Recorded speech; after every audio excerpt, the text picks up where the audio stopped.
Welcome back to the channel. JRX26 here. This is my ultimate beginner's guide to Guild Wars 2. In this guide, I'm going to provide you with essential tools and knowledge to embark you on your epic journey. This guide will equip you with a fundamental understanding of the game mechanics, character creation, and progression systems that Guild Wars 2 offers. Whether you choose to embark on solo adventures or join forces with other players, Guild Wars 2 provides a multitude of activities. Engage in epic PvP battles, conquer challenging group content, unravel the mysteries of intricate storylines, or indulge your sense of exploration as you uncover every nook and cranny.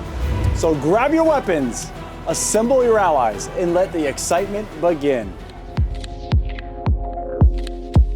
All right, let's begin with just a quick overview of the game. Guild Wars 2 is a massively multiplayer online role-playing game developed by ArenaNet and published by NCSoft. It was released in August 2012 as a sequel to the original Guild Wars. It is set in a high fantasy realm of Tyria and picks up with your character assisting the reformation of Destiny's Edge, a guild set out after battling the massive and destructive Elder Dragons.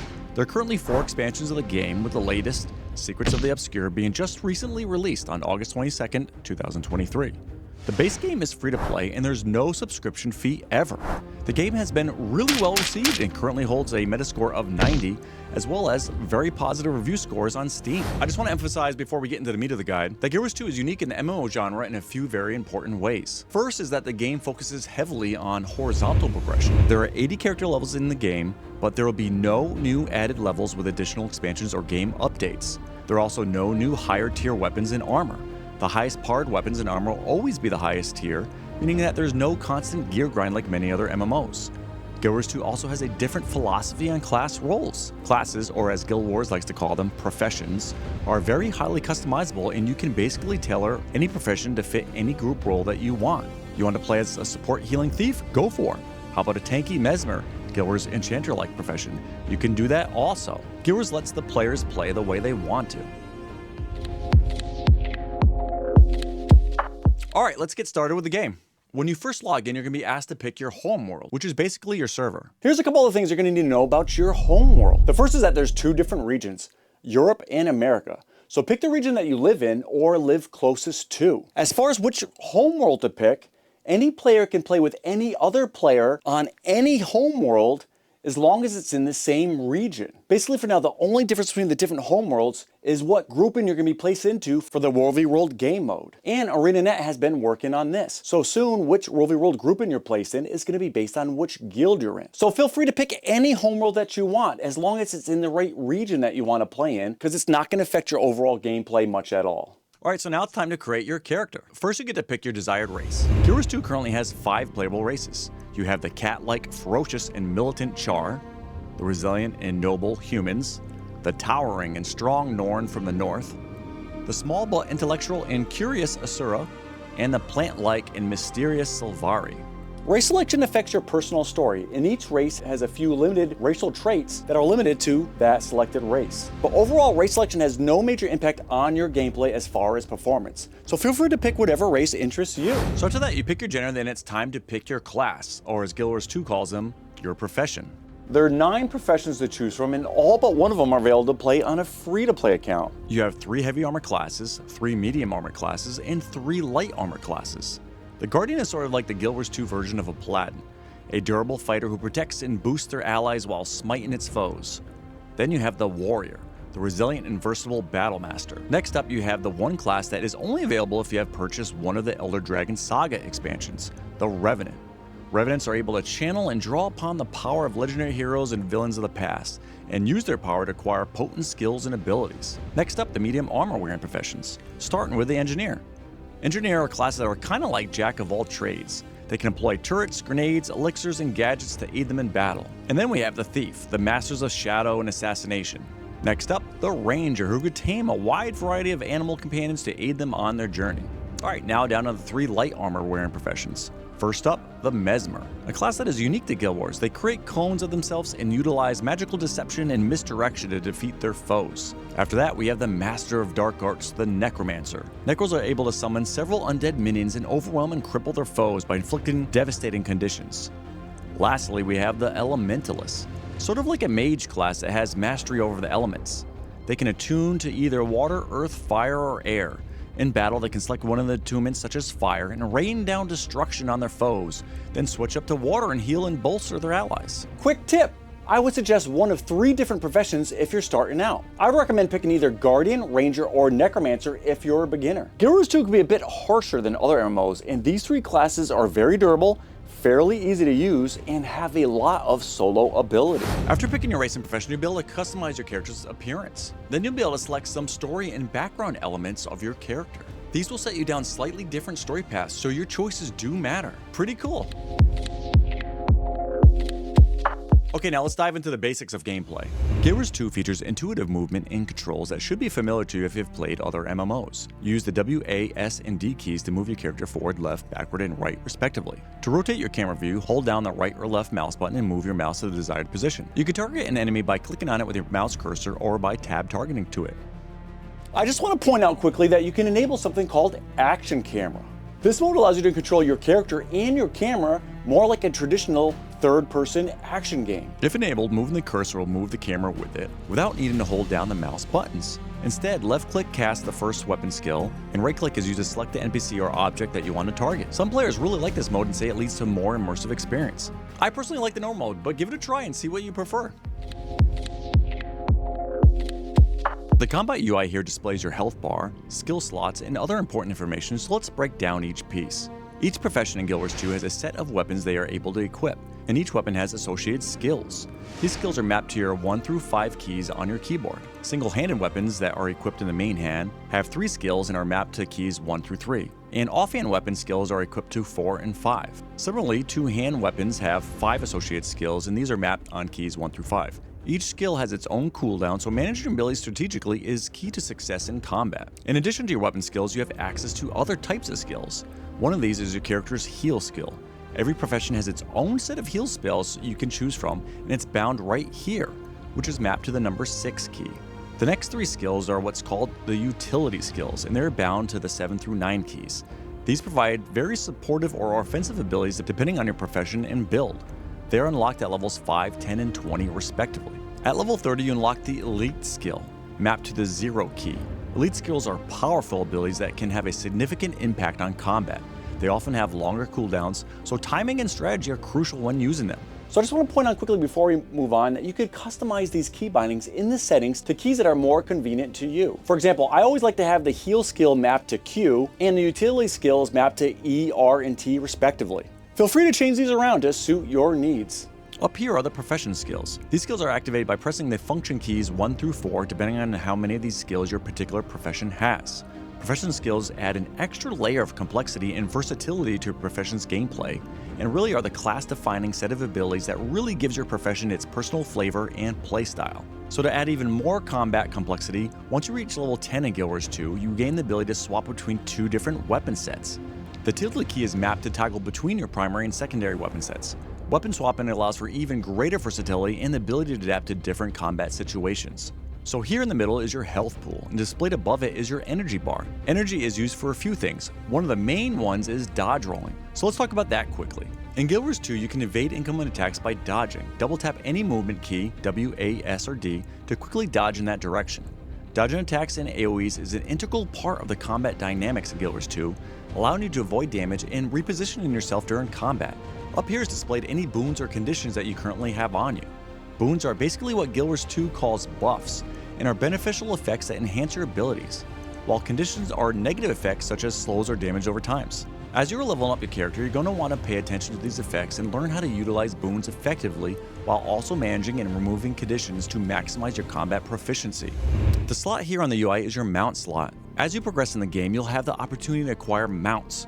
Guild Wars 2 does mounts better than any other MMO on the market, and they add a great layer of count progression by working towards unlocking the various mounts as well as the associated masteries that upgrade their usage. They were originally introduced in the Path of Fire expansion, but now with the new recent addition of the so-called new player experience, you can unlock the Raptor at level 10 if you own at least one of the expansions. Once you have your mount, you can summon it by pressing the X key.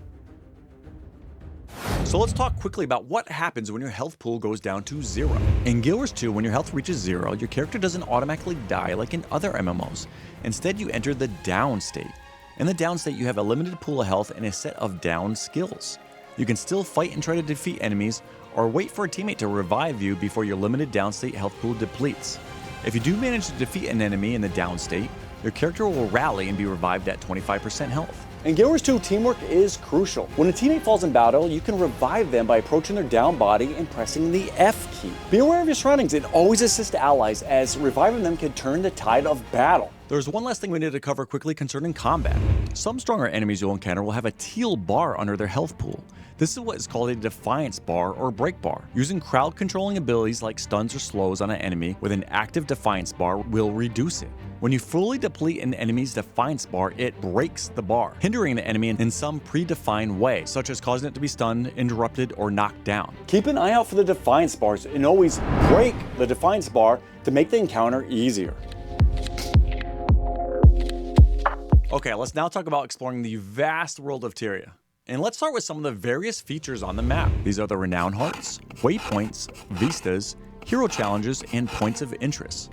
Renown hearts are dynamic tasks found throughout the world that encourage you to help NPCs and complete specific objectives to earn rewards. They're kind of like Guild Wars 2's quest system. You fill the heart by completing the given task and are rewarded with a chest full of goodies and a good amount of experience. You also unlock a special vendor from the quest giver who you could then purchase items with a special currency called karma. Waypoints, represented by blue diamond-shaped icons, are essential for quick travel across the vast landscapes of Tyria. Unlocking them allows you to teleport between previously visited waypoints. Vistas are scenic viewpoints scattered throughout the world. Once you reach a vista's location, interact with it to enjoy a panoramic view of the surrounding area. Hero challenges are special skill challenges that grant you hero points when completed. Accumulating enough hero points will allow you to unlock new abilities and traits for your character.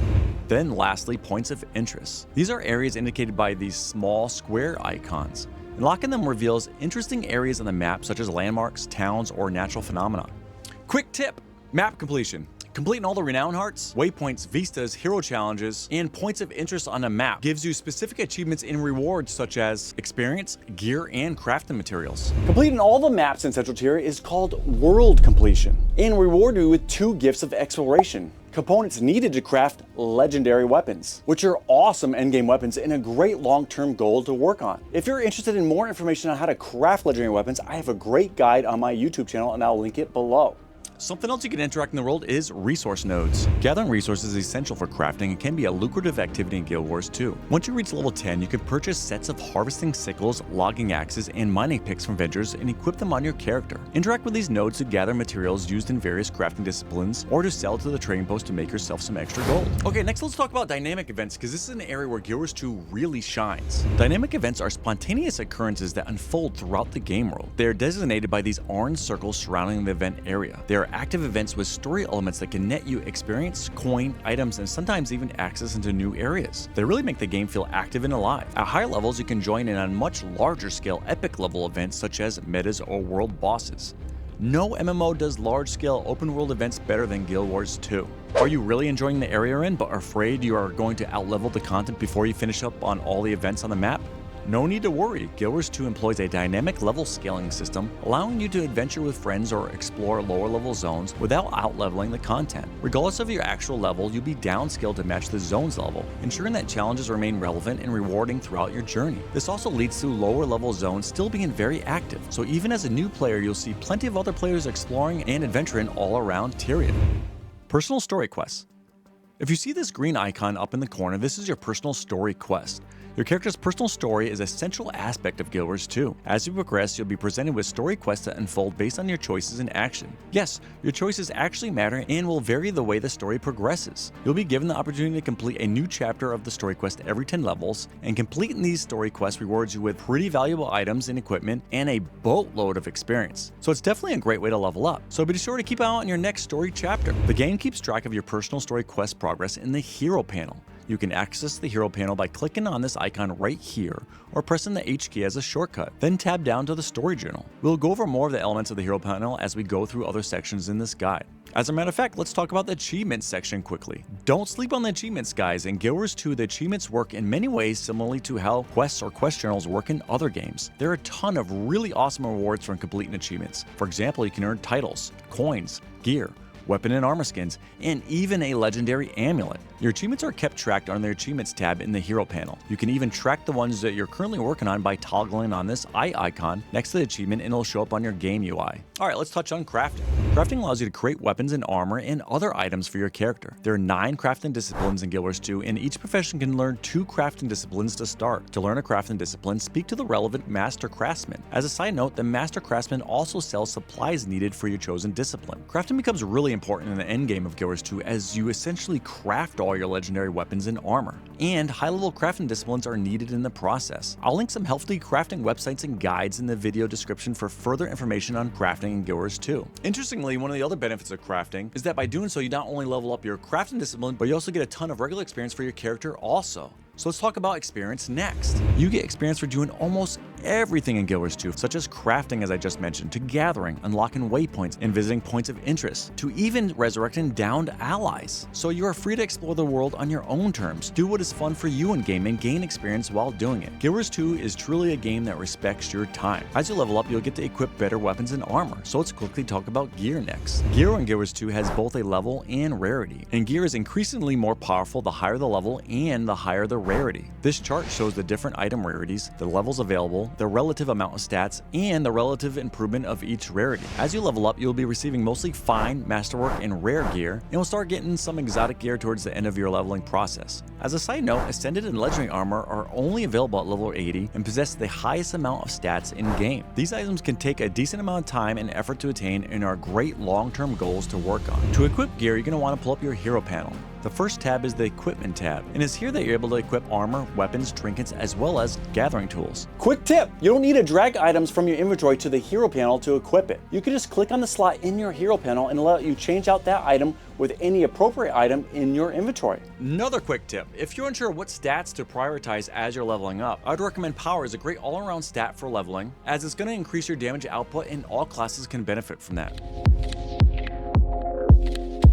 Also, while leveling, you're going to be unlocking new skills and traits. These are purchased from hero points that are earned from leveling up, as well as completing the hero challenges that we talked about earlier. To unlock new skills, you're going to want to again go into the hero panel and go under the training tab. Under the skills section is where you can unlock new skills for your character, and under the specialization section, you can unlock new traits. Down here under the Elite specialization is where you can unlock both skills and traits for a special Elite specialization to further customize your character, but this cannot be done until level 80 and requires the associated expansion. Once purchased, new skills can be slotted into the respective slot in the combat UI for use in game. Traits are passive abilities that can further enhance your character, and they are separated into 4 different specializations. The traits interface is also accessed through the hero panel, but through the builds tab. Here you can select up to 3 specializations to slot for your character and select which traits to use under each specialization that you have slotted for your build. As you can see, the skills, traits, and specialization selection can lead to a lot of build diversity within a class and is great for theory and build crafting if that's what you're into. Alright, let's next talk about your inventory.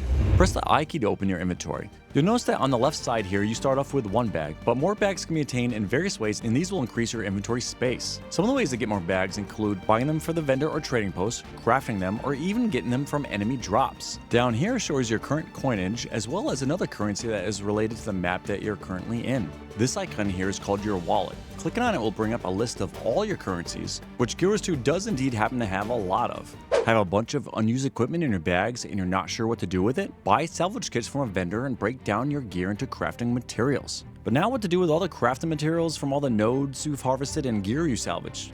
This button right here is a lifesaver. It will deposit all your crafting materials into a special crafting material storage located in your bank. To access your bank, visit a banker in any major city. You can even access your bank from any crafting station. Quick tip, if you want to sell an item on the trading post, you can actually right click on the item directly out of your inventory and sell it to the trading post from there. Speaking of the trading post, let's say a few quick words about that. So Guild Wars 2 has a trading post that can be accessed anywhere in game. You just have to click this icon or press the O key on your keyboard. This will bring up what's called the Black Lion Company. Just click on this tab here and you'll have access to the trading post where you can buy and sell items to and from people in game. This includes players of all servers and all regions. Okay, before we end, I just want to touch on some of the many activities and game modes in store for you as you level up and at the end game. There is so much to do in Guild Wars 2, and the following is generally just a small taste of what's to come. Guild Wars 2 has many world bosses that can spawn around the map. These are epic, large-scale encounters that require many players to work together to take them down. Defeating them rewards every player who participates with a large chest that can contain various types of gear and high-level crafting components. There's also what's called meta events. These are typically a series of map-wide dynamic events that tell a story as they progress and require a lot of coordination and effort from many players to defeat. Many zones also contain jumping puzzles that a player can try to traverse to be able to loot a massive chest at the end. These can range from being fairly simple and fun to exceedingly frustrating. There are several mounts to unlock that have their own special movement physics and really enhance the way you traverse the maps. There are several 5-man dungeons to tackle. There's also fractals, which is sort of like mini dungeons that have their own progression system attached. There are raids and strikes, which are 10-man content. There is the World v. World game mode, which is large-scale player versus player battles in which players fight over keeps and towers and can utilize siege equipment. There's also a fully fleshed out PvP game mode that includes both ranked and unranked matches. There's achievement hunting, working on legendary weapons and armor, and so much more. Thank you guys so much for watching this video. I hope it helps you on your journey through Guild Wars 2. If you enjoyed this video, please do me a favor and give it a like. And don't forget to subscribe for more great content. If you have any questions, feel free to stop by our Twitch channel and say hi to Divinity and I.